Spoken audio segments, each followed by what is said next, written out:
I am continuing in my reading. What I'm doing in this series is to read through the entire standard works of the Church of Jesus Christ of Latter-day Saints. This consists of the Bible, the Book of Mormon, the Doctrine and Covenants, and the Pearl of Great Price. I am continuing reading in a chronological order, according to event, not according to publication or volume, so I'm skipping around a bit as I move along. We are once again in the Doctrine and Covenants. Our last reading was section 3.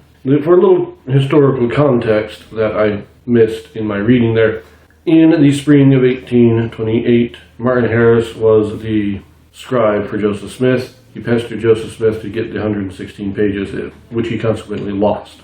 Because of this, Moroni came and took the plates and the Urim and Thummim back, and Joseph Smith was left in darkness. In July of 1828, Moroni again came to Joseph Smith and gave him the Urim and Thummim, through which he received the revelation we have as section 3, which I read last. After he received that revelation, Moroni again took the plates and the Urim and Thummim and left, and Joseph was again left without his gift. He then says, a few days later, Moroni returns the plates and the Urim and Thummim, at which point Joseph again receives a revelation through the Urim and Thummim, which we have as Doctrine and Covenants, section 10. So this section is given immediately after Joseph Smith receives the plates and the Urim and Thummim once again. And he says a few days later. That could be later in July, but it could be August, probably sometime in August, possibly as late as September, and possibly as early as late July, but somewhere in there is where this revelation is given. So now, let us take a look here. The section heading reads thus: Revelation given to Joseph Smith the prophet at Harmony, Pennsylvania in the summer of 1828. Herein the Lord informs Joseph of alterations made by wicked men in the 116 manuscript pages from the translation of the Book of Lehi in the Book of Mormon. These manuscript pages had been lost from the possession of Martin Harris, to whom the sheets had been temporarily entrusted. The evil design was to await the expected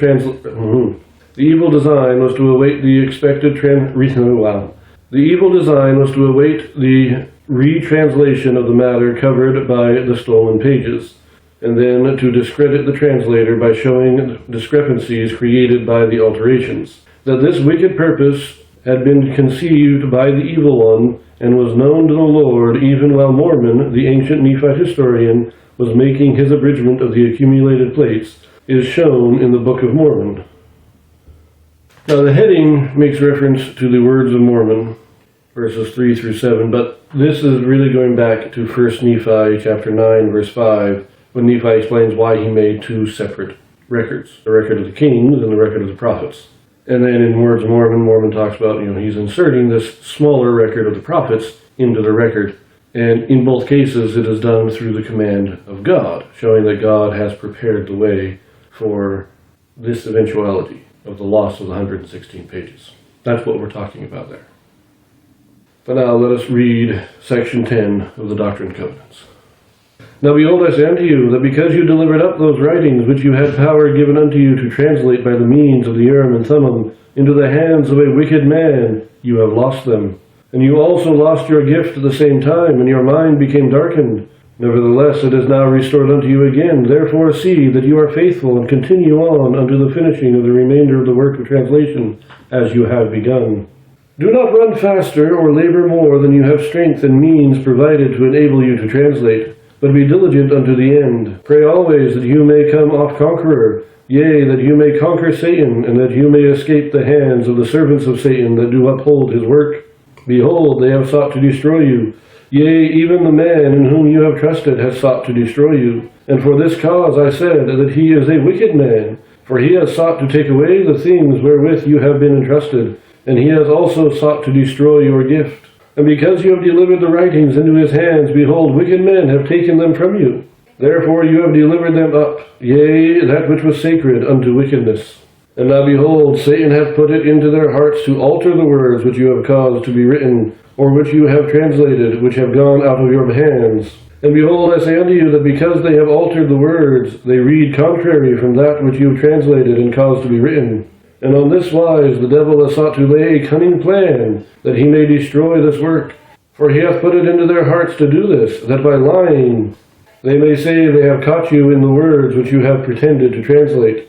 Verily I say unto you that I will not suffer that Satan shall accomplish his evil design in this thing.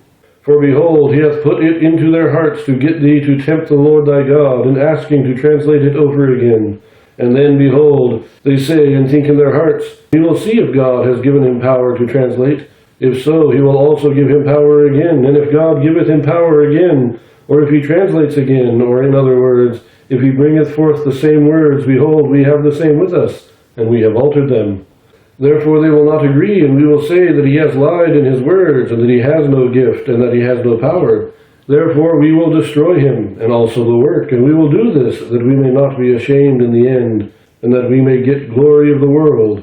Verily, verily, I say unto you, that Satan has great hold upon their hearts. He stirreth them up to iniquity against that which is good, and their hearts are corrupt, and full of wickedness and abominations, and they love darkness rather than light, because their deeds are evil. Therefore they will not ask me. Satan stirreth them up, that he may lead their souls to destruction. And thus he has laid a cunning plan, thinking to destroy the work of God. But I will require this at their hands, and it shall turn to their shame and condemnation in the day of judgment. Yea, he stirreth up their hearts to anger against this work. Yea, he saith unto them, deceive and lie in wait to catch, that he may destroy. Behold, this is no harm. And thus he flattereth them, and telleth them that it is no sin to lie, that they may catch a man in a lie, that they may destroy him. And thus he flattereth them, and leadeth them along, until he draggeth their souls down to hell, and thus he causeth them to catch themselves in their own snare. And thus he goeth up and down, to and fro in the earth, seeking to destroy the souls of men. Verily, verily, I say unto you, woe be unto him that lieth to deceive, because he supposeth that another lieth to deceive. For such are not exempt from the justice of God. Now behold, they have altered these words, because Satan saith unto them, he hath deceived you. And thus he flattereth them away to do iniquity, to get thee to tempt the Lord thy God. Behold, I say unto you, that you shall not translate again those words which have gone forth out of your hands. For behold, they shall not accomplish their evil designs in lying against those words. For behold, if you should bring forth the same words, they will say that you have lied, and that you have pretended to translate, but that you have contradicted yourself. And behold, they will publish this, and Satan will harden the hearts of the people to stir them up to anger against you, that they will not believe my words. Thus Satan thinketh to overpower your testimony in this generation, that the work may not come forth in this generation. Now most of this section is just explaining to us the designs of Satan, how he's stirring up the people, what the plan is for destroying the work. We do have this beginning part where Joseph is again he's being a little chastised, but he's being said, look, you got the plates now. You're going to start working, and don't go too fast. Don't do more than you're capable of, but get the work done. And he also refers to Martin Harris as a wicked man because he has sought to destroy you. Now, I don't think Martin Harris was never trying to destroy Joseph Smith, literally. But I do think, in some ways, Martin Harris was not an idiot. And he did try a couple of different ways to try and test Joseph Smith, to see if his gift was real. And I think that's what God is talking about. He's interfering with the work in a way to try and kind of test Joseph Smith, and it's just getting in the way. And he wanted to take the 116 pages not for the benefit of the work, but for his own personal benefit. He wanted to show the people that he was doing a good thing, to justify himself and not justify the work. And so that's why God is calling him an evil man, or not an evil man, a wicked man. And we remember, wicked and evil are not exactly the same thing, very similar, but to be wicked is your actions. You do wickedly. To be evil is your desires, and your person becomes evil. And so when it says here that because their deeds are evil, that's an inherent quality. What they're doing is evil deeds. They are wicked men, but what they do is evil. So the evil is inherent in what they're doing, but they are wicked in that they are doing it. I don't know if I'm explaining that quite right. But there are very few people who are inherently evil. Satan is inherently evil. He is an evil being. He's not just wicked, he is evil. Many men in mortality are wicked because they choose evil, but they themselves are not inherently evil, if that makes sense. But I think the plan here is pretty self-explanatory. on how they're going to do this. But note also that Satan stirred them up, not because he didn't stir them up into saying, oh, you got to destroy this to preserve your own power. No, he stirred them up in the lie that Joseph Smith is a deceiver. He is a fraud. And so you need to commit fraud in order to catch him so that you can expose his evil. And thus he has tricked them into committing evil, and thus they will be condemned for their actions. It's all very...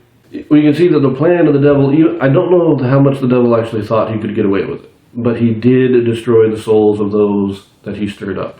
He won in their case, even though he didn't stop the work. Well, I originally filmed this as one video, but it turned out to be almost 30 minutes long, so I'm going to divide it here. This just ends it at verse 33, which is almost halfway through the chapter. So we'll leave it here, and we'll finish this section in the next video, so I will see you there.